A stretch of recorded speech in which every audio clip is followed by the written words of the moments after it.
Na 18 jaar komt er een eind aan het project van de Veulense Oud-Prinsen. Elk jaar nemen ze vlak voor Pasen het prieeltje op het Sint-Anna-terrein uit 1936 onder handen.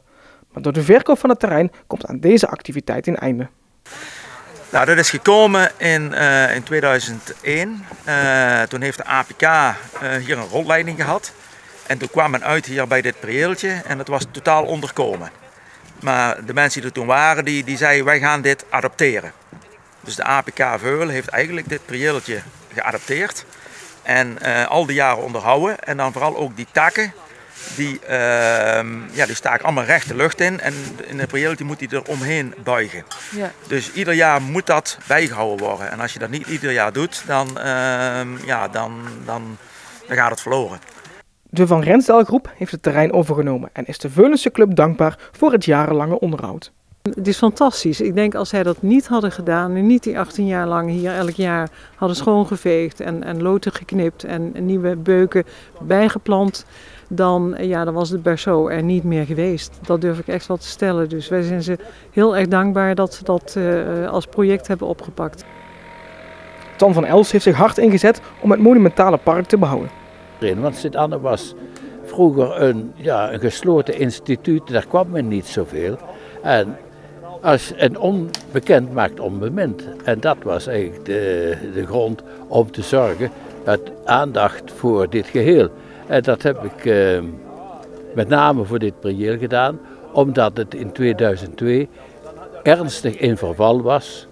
En toen hebben we een aantal mannen van het Veulen, van de APK, de Oud-Prinsencompagnie van het Veulen, die hebben toen mij geholpen. En die hebben gezegd, nou Twan, dan gaan we dat opknappen. En dat hebben ze gedaan. En ze hebben het op een fantastische manier gedaan. En vandaag, nu valt het doek. Maar in ieder geval is er bereikt dat dit goed aandacht heeft gekregen. En vooral dat dit monumentale loofprieel behouden is gebleven. Voor de APK voelde zaterdag de laatste onderhoudsdag erg dubbel. Het is heel mooi dat de Rensdal Groep dit overneemt en dit professioneel op gaat pakken. En het is dus ook niet voor niks geweest. Dus dat is eigenlijk het mooie ervan. Kijk, van de andere kant, we hebben het altijd met plezier gedaan. En we hadden er ook geen moeite mee gehad om het nog een aantal jaren te doen. Maar eigenlijk zijn er een hoop mensen die hebben het jaar gedaan. Die zijn ondertussen ook een stuk ouder geworden. Die doen het niet meer. Dus dan moeten de nieuwe oud-prinsen, om het zo maar te zeggen, moeten het dan gaan doen. En dat is geen probleem, maar het is ook hartstikke mooi dat hun dat nu oppakken. En met de nieuwe eigenaar liggen er al nieuwe plannen voor de toekomst van het Sint-Anna-terrein klaar. Het is een heel groot terrein, dus een gedeelte van het terrein gaan we verkavelen en daar gaan we woningen opbouwen of laten bouwen.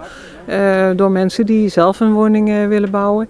En we hebben ook te maken met een groot aantal bestaande gebouwen, waarvan we toch een heel groot aantal ook willen behouden. En daar zoeken we programma's voor, dus dan moeten nieuwe functies in. En we hebben ondertussen een concept voor een hotel, brasserie, restaurant in gedachten. Daar zijn we ook mee aan het oefenen op dit moment. We denken ook aan kantoorlocatie, we denken ook aan zorglocaties. Dus appartementen voor mensen die zorg nodig hebben aan huis. Zodat mensen ook kunnen blijven wonen in het park als ze hier gesetteld zijn. En waarschijnlijk ook levensduur bestendige appartementen voor zelfstandig wonen. Nou, we hebben het gekocht omdat we eigenlijk gevallen zijn voor de charme van het park. Het is zo ontzettend mooi ingericht. En de natuur is gewoon heel belangrijk voor ons. En dat willen we ook respecteren. We staan hier tussen de Stuifduinen. Het is een heel mooi geaccidenteerd landschap. En wat je ziet aan sprokkelhout op dit moment, doodhout, dat is ook nog onderdeel van de storm die we in januari hebben gehad. Dus we zijn echt met man en macht bezig om het op te ruimen. En als dat achter de rug is, dan gaan we echt heel goed kijken naar alle waardevolle monumentale bomen die we hier hebben staan. Ja, en voor de rest, we gaan dat park natuurlijk toch wel heel mooi weer in oude glorie herstellen. En we gaan ook bomen bijplanten. We denken ook aan andersoortige bomen die hier nog niet in het park staan, onder andere sequoia's. Of er voor de heren van de APK een nieuw project in de plaats gaat komen, dat is nog onbekend.